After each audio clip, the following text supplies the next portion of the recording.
Hi, my name is Imani, and I'm here with my mentor, Miss Michelle. The date is May 11, 2020, and we are recording this interview in Chicago, Illinois. We are recording this interview during the COVID-19 pandemic, and we have been in quarantine for about 7 weeks. How has COVID-19 affected your life, and how are you making the best of it? Um, the COVID-19 has only affected my life because I'm not able to see the people that I care about face to face every day. I'm not able to see my students, which I typically see at least 3 times a week, and I'm also not able to, um, like see the other people that I love, like my friends. Like I'm able to see some family, but not necessarily my friends. And I'm also an artist, so I'm used to performing a lot, and I'm not able to do any of those things. So that's like the most heartbreaking thing about this whole experience. The way I'm dealing with it is I'm beginning to just um, appreciate the value of just being alone or just being with like a certain like a select few of people and just valuing that and being grateful instead of being ungrateful because sometimes I think this is a much needed pause for a lot of us. Sometimes fall into cycles we fall into cycles of chaos or of stress, and I feel like this is much needed to like kind of ease the stress that I placed on myself to like sustain my life in general, or what I thought my life was. What are a few takeaways from the current event that's going on now? Mm, I think a few takeaways are um, love your people while they're here. And I feel like I've always been that way, but I think a lot of other people are starting to realize that. Like, so often we are really negative towards each other and just mean for no reason, or for different reasons. But I think this has kind of taught us to like, look, people are dying. You can die tomorrow.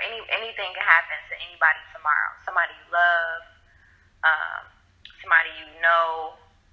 Anything can happen. So you need to really focus on those people around you, and really connect the loose ends, like, and really just figure out who you are and like kind of make some connections that way. It's really a time of self reflection in general. So I think that's one of the takeaways. One of the second takeaways is, mm, I don't know. I feel like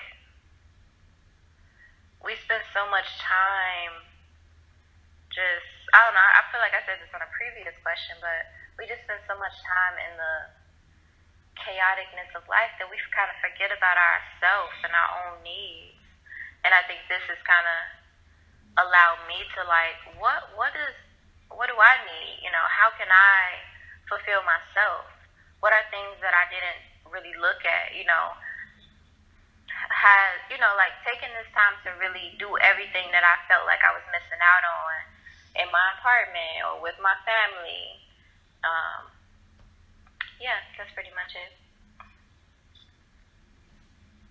What's one piece of advice you ever received that stuck with you, and what does that advice mean to you?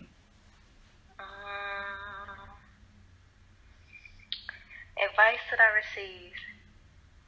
I think a piece of advice that I received is it wasn't necessarily direct advice, but it was like a quote from a philosopher.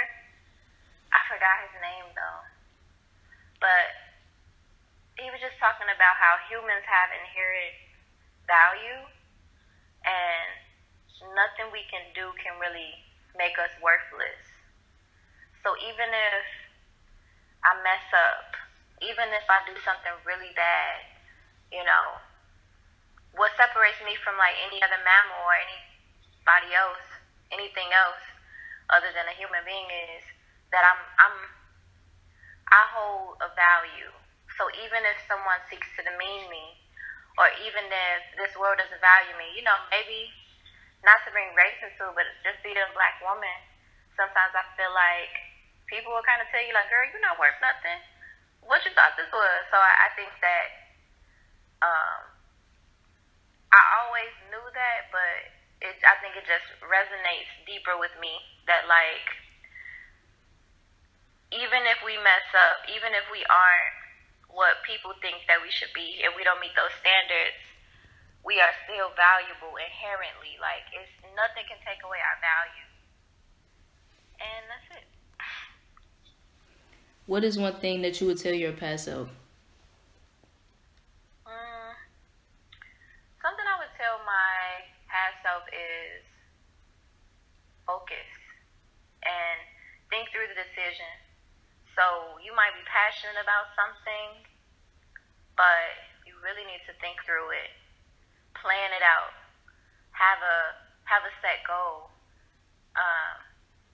It's like we have several different. It's like as human beings, it's like we got spirit, we got soul. Some people would say spirit and soul is the same thing. We got like a mind, and we got like our physical being. And none of those things are really alike. And I feel like if you take just one and you let one of them control everything, then you'll lose. You gotta like have a mixture. So think with your heart, feel with your heart, think with your head, and like let your soul guide you, and yeah. To me, I feel like I would kind of lead with my heart a little bit less and more with my mind, and I would just focus a lot more on what I was trying to accomplish, because I feel like when I was younger, I made decisions with just one part of myself, and I wasn't able to fully meet the mark for whatever the situation was, because I was overpowered by like a passion for something instead of really thinking about the consequences about whatever this passion is. We can lose so much valuable time by not really thinking things out, because we'll be anxious for something. So I would tell myself, like, calm down and really think this out before you waste a lot of valuable time. Before you waste a lot of valuable time. What is something that keeps you focused and motivated / or hopeful? I think that I'm a very grateful person. So the things that when I look around me, the people in my life, the students in my life, specifically, like students in my life, just when I look around in general, I see a lot of good things. I have an optimistic way of viewing things.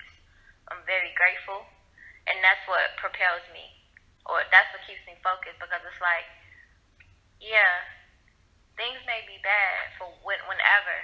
Something bad may happen, but the good always outweighs the bad, and I have limitless potential. So I'll never just get stuck in the present moment and so down in the present moment, because I know it's so many other things ahead. So that's kind of what helps me focus on. That's just what helps me focus, because I think just looking around me, I always look back in my past and I'd be like, yo, like I came I came so far.